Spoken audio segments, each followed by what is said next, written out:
जय हिंद दोस्तों। क्वेश्चन दिया है, निम्न में x का मान बताओ। दोस्तों ये अनुपात समानुपात का सवाल है। इसमें x का मान पूछा है तो कैसे हम निकालते हैं आइए देखते हैं। दोस्तों ये दिया है 15 x संबंध है 15 बराबर 12 संबंध है 48। तो ऐसे प्रश्नों में क्या किया जाता है, अंदर का गुणा अंदर किया जाता है और बाहर का गुणा बाहर किया जाता है। तो बाहर कौन सा है, x और 48 है, तो x में हम 48 का गुणा करेंगे बराबर 15 में हम 12 का गुणा करेंगे तो 15 गुणे 12। तो x का मान कैसे निकालेंगे, तो 15 गुणे 12 बटा के ये 48 गुणा में है तो इसको भाग में कर देंगे तो 48 हो जाएगा। अब कटाएंगे 12 एकम 12, 12 चौक 48। तो x का मान कितना आ गया, 15 बटा के 4। यही क्या है आंसर।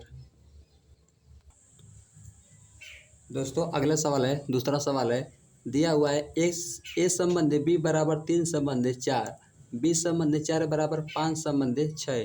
तो ए संबंध है बी संबंध है सी का मान पूछा है। तो ऐसे सवालों को हम कैसे बनाते हैं आइए देखते हैं। तो पहले हम लिखेंगे ए संबंध है बी बराबर 3 संबंध है 4 दिया है, और ये बी संबंध सी दिया है तो बी संबंध सी बराबर दिया है 5 संबंध 6। तो पूछा है कि ए संबंध बी संबंध सी का मान ज्ञात कीजिए। तो दोस्तों यहाँ हम देखते हैं, यहाँ जो बी होता है यहाँ दोनों समान होना चाहिए, तिर्यक यहाँ बी है तो यहाँ भी बी होना चाहिए। तो ऐसे सवालों को हम ए संबंध बी संबंध सी डायरेक्ट लिखते हैं, और इसका गुणा पहले का गुणा दूसरे वाले में करते हैं तो 5 तिहाई 15, इन दोनों का गुणा करते हैं तो बी का मान निकलेगा। तो 5 चौको 20 और 6 चौको 24।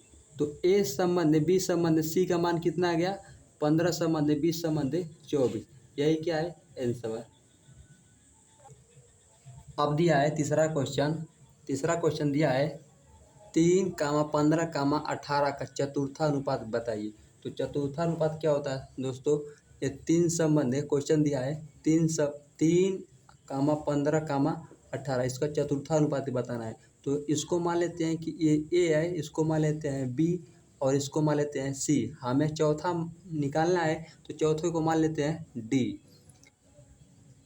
डी कितना है, एक्स मान लेते हैं। तो चतुर्थानुपात का सूत्र होता है, चतुर्थानुपात डायरेक्ट लिखते हैं तो एक्स का मान कितना है, डी बराबर लिखेंगे चतुर्थानुपात तो बी सी बटा के ए होता है। चतुर्थानुपात बराबर होता है बी सी बटा के ए। तो इसमें बी सी का मान कितना हुआ है 15, 80 का मान 18, और बटा में ए है तो ए का मान कितना है 3 है तो 3 लिखेंगे। 3 एकम 3, 3 छक 18, 15 में 6 का गुणा करेंगे तो डी का मान कितना आ गया 15 6 का 90। तो चतुर्थानुपात कितना हो गया 90। यही क्या है आंसर।